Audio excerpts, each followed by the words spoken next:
tired of losing lives. I'm tired of people being hurt. It's been a violent weekend in Louisville. At least 5 shootings leave 5 dead and at least 7 people injured. The second mass shooting this week at Chickasaw Park late Saturday night in a crowd of hundreds. Less than 24 hours later, a rally to call for peace in our city. That's where we find our Connor Steffen with photojournalist Jessica Farley. Tom, a crowd of close to 100 stood here today determined, not defeated, after less than 24 hours after a gunman fired into a crowd of people here. 6 people were shot. Right now, 2 have died. The 4 others were rushed to the hospital. We do not have an update on their condition this evening. As for today, the crowd shared their condolences for the families affected by yesterday's tragedy as well as Monday's mass shooting. We heard from about 30 speakers, from community leaders to elected leaders from Louisville and Frankfort. Many of them pushed for legislative changes, giving Louisville the autonomy to deal with its growing gun crisis. Mayor Craig Greenberg had this to say on potential progress on that front. Yesterday morning, my day began talking to state legislators of the Republican Party about the challenges that we faced here in Louisville and opportunities to join together in a bipartisan basis about what we can do for Louisville and our entire state to make it safer. Now, on those efforts to implement state laws, Greenberg said he is cautiously optimistic.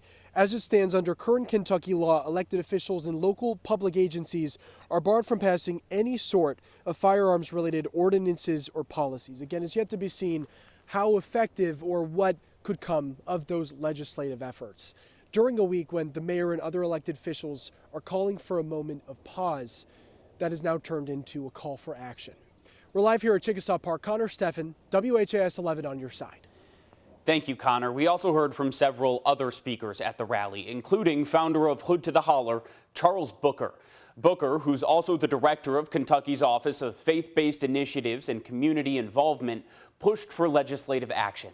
He says this has been an issue for years, recalling his uncle almost dying from gun violence just 2 years ago. Just a couple of years ago, my uncle was shot several times in this road right here, nearly died. And we have seen this for years.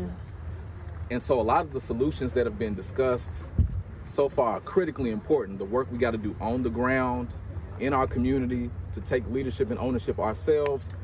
But the work is multifaceted. A public health crisis, like Rep. Herron said, that is so correct, requires comprehensive responses. So on the ground, at the institutional level, and at the systemic level. We will have much more from all the speakers tonight on the Night Team.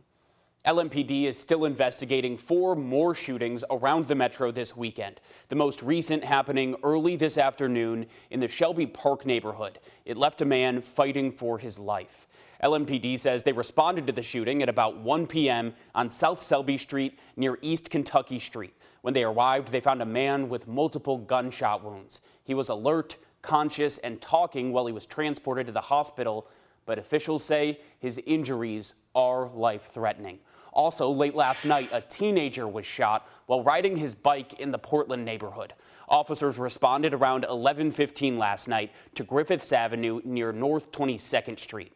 Where LMPD said 2 men started shooting at a 17-year-old boy as he rode by on his bike.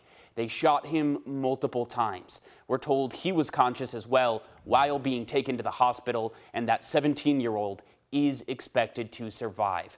Then early this morning, a man was shot and killed on Bardstown Road near Baxter Avenue. Police say just before 4:30 this morning, they responded to that shooting. When officers arrived, they found Keontae Ramsey suffering at least 1 gunshot wound. He was taken to the hospital where he later died of his injuries.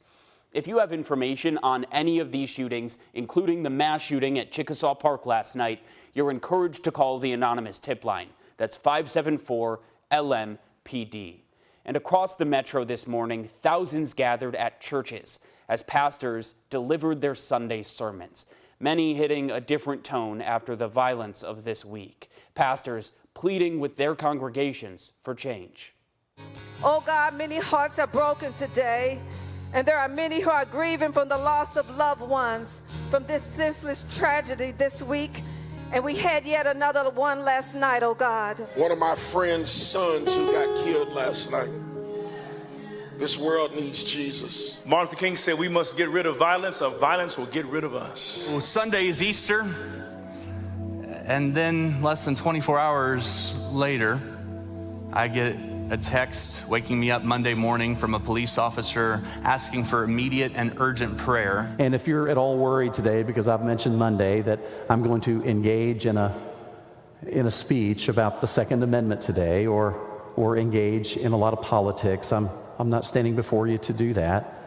I do believe that there are political solutions to be found for the problem of gun violence and the many other problems that we face in our world today, but I'm weary of conversations and debate around this issue that only puts the problem as a problem of gun control or mental illness or policing.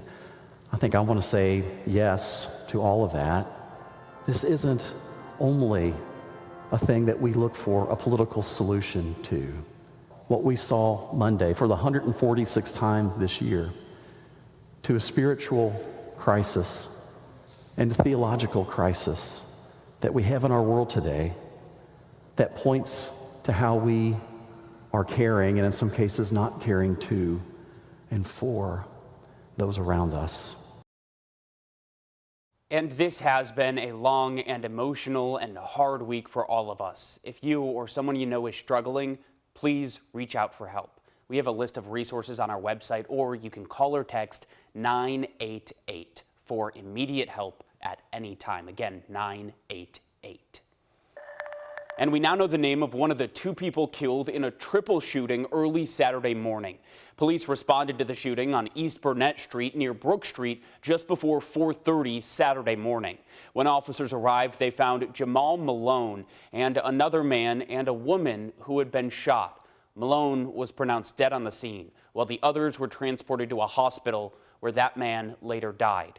The woman was in critical condition as of yesterday, and LMPD is still trying to figure out the relationship between the victims and what might have led to the shooting. As of now, no arrests have been made.